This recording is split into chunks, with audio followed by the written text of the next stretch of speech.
Well, now the Oklahoma FFA Association is one of the largest in the country, yet it's only part of a growing national organization. The National FFA organization began in 1928 with 33 male members in Kansas City, Missouri.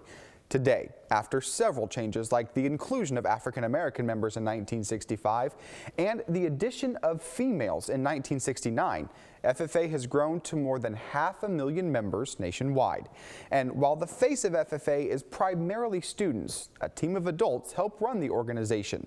Earlier, I sat down with National FFA Advisor Dr. Steve Brown to talk about the importance of FFA in students' lives.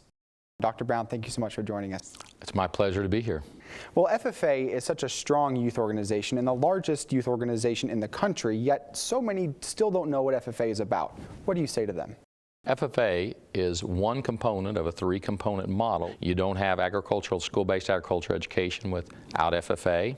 You don't have FFA without experiential service and work-based learning through an SAE. So all those working together really provide the best educational experience and what we believe is a time-tested model for agricultural education and FFA.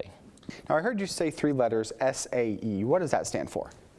SAE, Supervised Agricultural Experience. We call it the Supervised Agricultural Experience Program. It could be a service-orientated program that students actually provide a service learning type program for their community.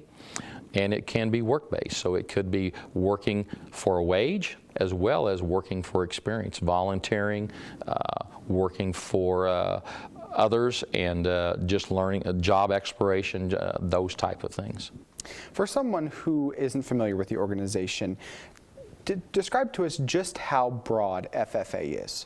The broadness of FFA, it's a lot of people when they think about FFA, and we changed our name back in 1988 to the National FFA Organization, not to exclude ourselves from production agriculture. Many call it farming. I mean, that's what it is. But to expand and broaden what we really offer to students, because we include horticulture, natural resources, environmental sciences, biotechnology. All of those have a component that is connected to and is supportive of the agricultural industry. So it's more than just being a student that's going to be going back to a home farm or going back to a farming. What does today's FFA member look like?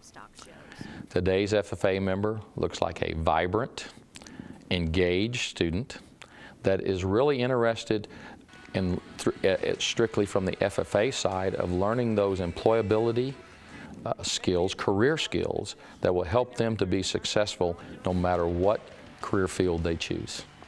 It helps them to have that work ethic, learn to problem solve, learn to work as a part of a team. That's what some of the programs, award areas such as career development events, it's a part of the agricultural education and FFA do, help students to make them a high quality, desirable employee for employers. Mm-hmm. Now, the name has changed to the National FFA Organization, but it's still deeply rooted in agriculture as the base of the organization. How does that fit into urban areas? The first question I always state when I hear that is, do you eat?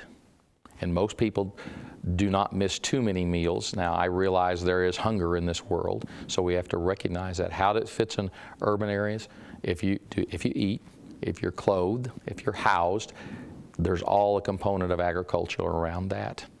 And that's where we need to help make sure that people understand where their food comes from. It's the safest food in the world. It goes through a lot of stringent guidelines to provide a safe, abundant food supply for feeding a hungry world. Our educational standards across the country are constantly changing and updating. How does FFA and agricultural education keep up with that? Every agricultural education or FFA program that we offer, we try to make sure it's crosswalked with the latest science standards, math standards, and language arts, those type of standards. It's connected to that, even Common Core.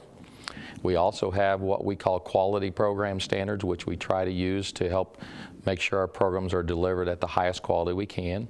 And we also, it's not through the department, but through outside others that help work with agricultural education. They've developed what we call the curriculum content standards, and those curriculum content standards help guide what we should be teaching, and those are really originated from partnering with business and industry to say what is it that we should be doing in this industry, in this profession, in this career cluster or career pathway to make sure that we're delivering and trying to meet the needs of the industry. So those content standards are what really help guide programs across the nation. Certainly. Well, Dr. Brown, thank you so much for being here. Thank you. Appreciate it. Wish you the best. Now, we have more stories about FFA on our website. Just head to okhorizon.com and look under this week's Value Added.